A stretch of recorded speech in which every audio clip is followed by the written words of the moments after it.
Hey everybody, welcome back to Quali-Tea time. So, first things first, if you look in the description of the video down below me, you will find a link to an unlisted video where I'm basically going to rant semi-continuously and certainly lividly about current political ongoings, because I don't want to, but some things have kind of stacked up and I can no longer ignore them. So, yeah. Hey, so I put it in a separate video so that people who don't want to see it don't have to, but the people who are interested in my opinions on these matters can breach standard shelter protocol and go and check that out. But, bleh, it's been a rough couple of weeks on that front, so yeah, figured that was probably worth addressing. But, besides that, I actually have a new bit of kit today, so yay, I actually, finally, have a tripod. You'd think this would be something I'd have had ages ago, but it's quite nice. It extends to quite a distance that I will probably never use, but, you know, just in case I need to do some actual human-level camera work, I can. And also actually has a neat little, set level, or whatever it is, I forget what it's called exactly. Old, like, memories of my dad's toolbox, more or less. Just up here to make sure I actually got things level. And I actually picked up a mount for my GoPro, because apparently that's just my lot in life now, to continually accrue different mountings for this thing. So that I can stick that on there, we can get some interesting angles. I also know that this particular mount fits that webcam that you are currently seeing me through, so that kind of untethers my webcam a fair bit, so you might see some more interesting camera work in my videos from here on.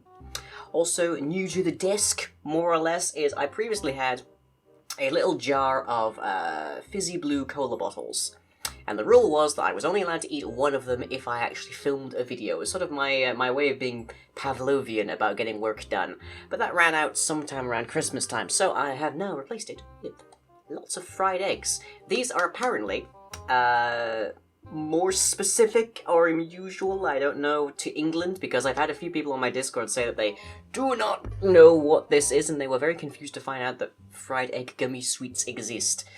But yes, hopefully they'll do the same job as the cola bottles before them. It might just be a thing that I get a new tub of sweets on my desk every year. Maybe, they might last about that long.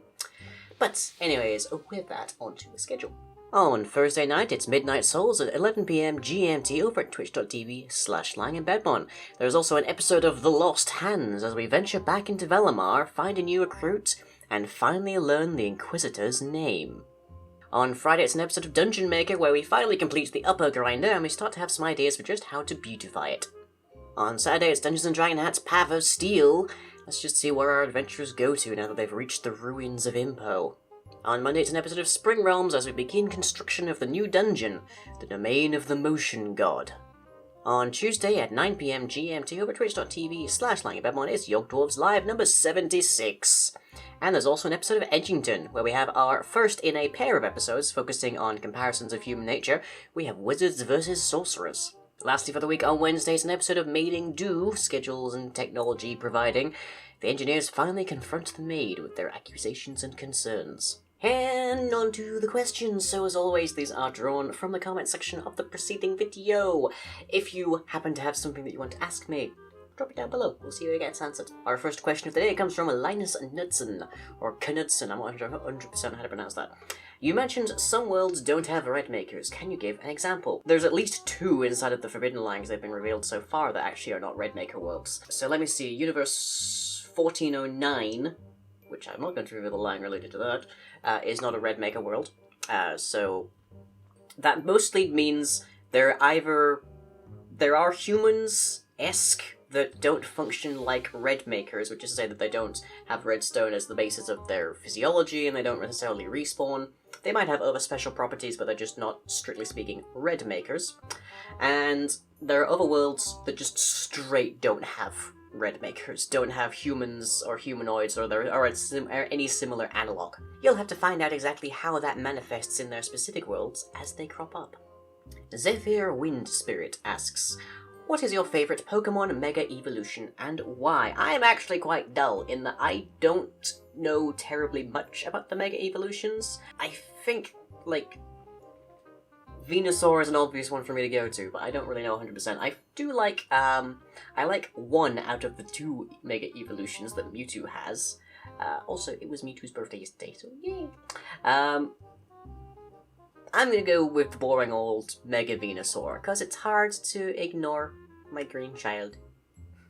Sozen300 asks, how do your non-Minecraft series fit into the Lying-verse? So these would be questions about how things like The Lost Hands fits into the Lying-verse. The Lost Hands absolutely is a Lying-verse series.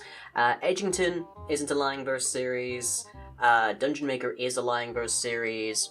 Alien Isolation, that kind of things. Almost all of my Minecraft series are Lying-verse series. The Lost Hands, more or less, is the first Lying-verse series that isn't in Minecraft. I've been trying to branch out a bit in that regard, try and get the Lying-verse into games that aren't Minecraft. Minecraft is a very versatile platform for telling stories, but it would be good to branch out more, so that's one of my goals for 2017.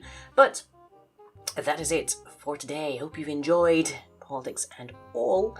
And I'm going to play around with this a bit. Catch you all next time.